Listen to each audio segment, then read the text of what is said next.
हैदराबाद वो जगह जहां से ओवैसी की सियासत शुरू हुई और लखनऊ यानी कि हजरतगंज लखनऊ की वो पहचान जहां ओवैसी फिलहाल अपना झंडा बुलंद करना चाहते हैं।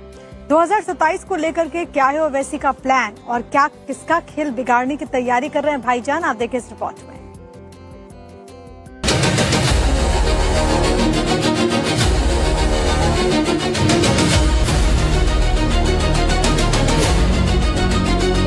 क्या बंगाल के बाद यूपी में खेला होबे वाला इशारा मिलने लगा है? 2024 के लोकसभा चुनाव में जिस मुस्लिम वोट बैंक ने अखिलेश यादव को सबसे बड़ी पार्टी बनाया, क्या वही वोट बैंक 2027 में उनकी राह का सबसे बड़ा कांटा बनने वाला है? और क्या इसे धार दे रहे हैं हैदराबाद के भाईजान असदुद्दीन ओवैसी? ओवैसी की पार्टी ने यूपी में अखिलेश यादव की पार्टी के खिलाफ मोर्चा खोल दिया है कि यकीनन आप कम्युनल फोर्सेस को हराइए, मगर अपनी पॉलिटिकल लीडरशिप को बनाइए। आपकी लीडरशिप की जरूरत है जो आपकी होनी चाहिए। आप सिर्फ वोट डालने वाले बन गए।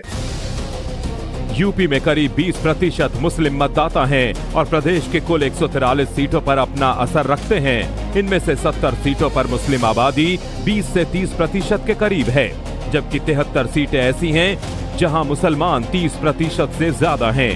यूपी में 36 ऐसी विधानसभा सीटें हैं जहां मुस्लिम उम्मीदवार चुनाव जीतते रहे हैं और करीब 107 विधानसभा सीटें ऐसी हैं जहां मुस्लिम मतदाता चुनावी नतीजों को हमेशा प्रभावित करते हैं।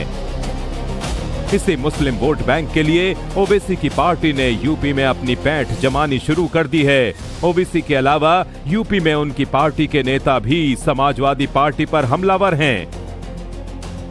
श्री अखिलेश यादव जी केवल इंतजार करें 2027 का और अपनी बयानबाजी करते रहें, उनको करने का अधिकार है, लेकिन 2027 में कमल खिलेगा, फिर से भाजपा सरकार बनेगी।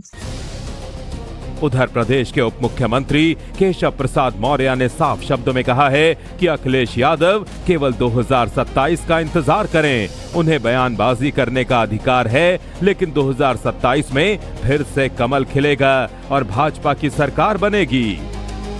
हैदराबाद वो जगह जहां से ओवैसी की सियासत शुरू हुई और लखनऊ यानी कि हजरतगंज लखनऊ की वो पहचान जहां ओवैसी फिलहाल अपना झंडा बुलंद करना चाहते हैं।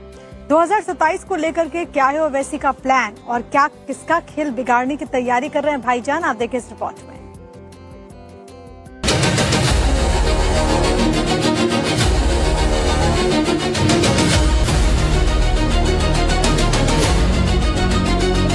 क्या बंगाल के बाद यूपी में खेला होबे वाला इशारा मिलने लगा है? 2024 के लोकसभा चुनाव में जिस मुस्लिम वोट बैंक ने अखिलेश यादव को सबसे बड़ी पार्टी बनाया, क्या वही वोट बैंक 2027 में उनकी राह का सबसे बड़ा कांटा बनने वाला है? और क्या इसे धार दे रहे हैं हैदराबाद के भाईजान असदुद्दीन ओवैसी? ओवैसी की पार्टी ने यूपी में अखिलेश यादव की पार्टी के खिलाफ मोर्चा खोल दिया है कि यकीनन आप कम्युनल फोर्सेस को हराइए, मगर अपनी पॉलिटिकल लीडरशिप को बनाइए। आपकी लीडरशिप की जरूरत है जो आपकी होनी चाहिए। आप सिर्फ वोट डालने वाले बन गए। यूपी में करीब 20% मुस्लिम मतदाता हैं और प्रदेश के कुल 143 सीटों पर अपना असर रखते हैं। इनमें से 70 सीटों पर मुस्लिम आबादी 20 से 30% के करीब है, जबकि 73 सीटें ऐसी हैं जहां मुसलमान 30% से ज्यादा हैं।